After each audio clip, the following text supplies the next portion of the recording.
isang maligong bagong taon sa ating lahat.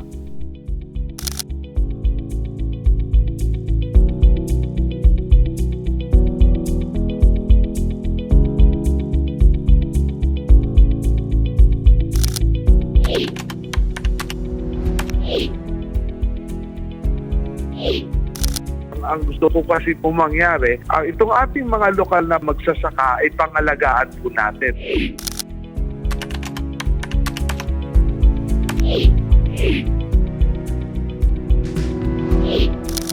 Sana magkaroon po ng sapat na kita ang ating mga kababayan, sapat na pagkain, hindi lang po sapat, dapat affordable, no? Yes. Abot ka ng pagkain. No?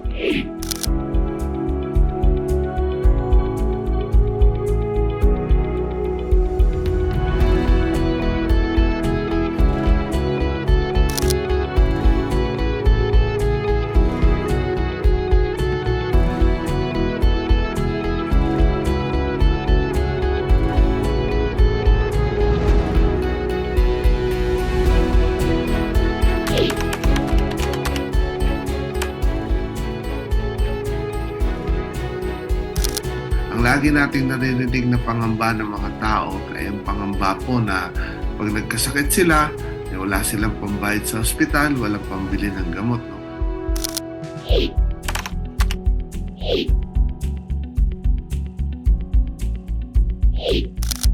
Kailangan may magsimula, tutuwa tayo dahil ng sinasabi ko dahil sinimula na ito ng ating Pangulo. Kung titingnan mo yung mga nakarang administrasyon, ngayon lang po talaga nakatutok ang ating pamahalaan sa agrikultura. Lagi ko po sinasabi, kami pong nasa pamahalaan, hindi po kami dapat maging pasanin. No? Hindi po kami dapat pabigat sa taong bayan.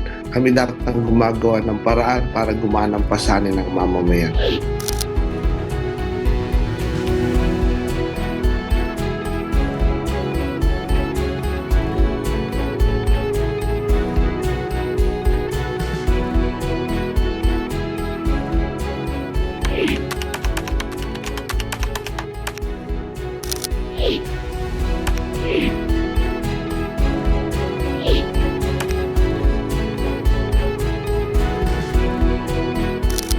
Tagal na po natin itong pinanawagan na kailangan talang maitayo itong mga post-harvest facilities. Nangako naman ng tanggapan o pamunuan ng PhilHealth sa atin na yung mga ganitong klase ay hindi po nila patatagalin yung pagbayad. Yung administrasyon lang talaga na nakapokus o nabigyan ng prioridad yung ating agrikultura.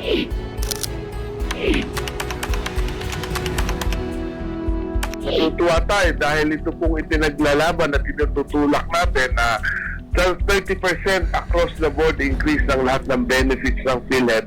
Ito po ay naaprubahan na nung nakarang linggo. No?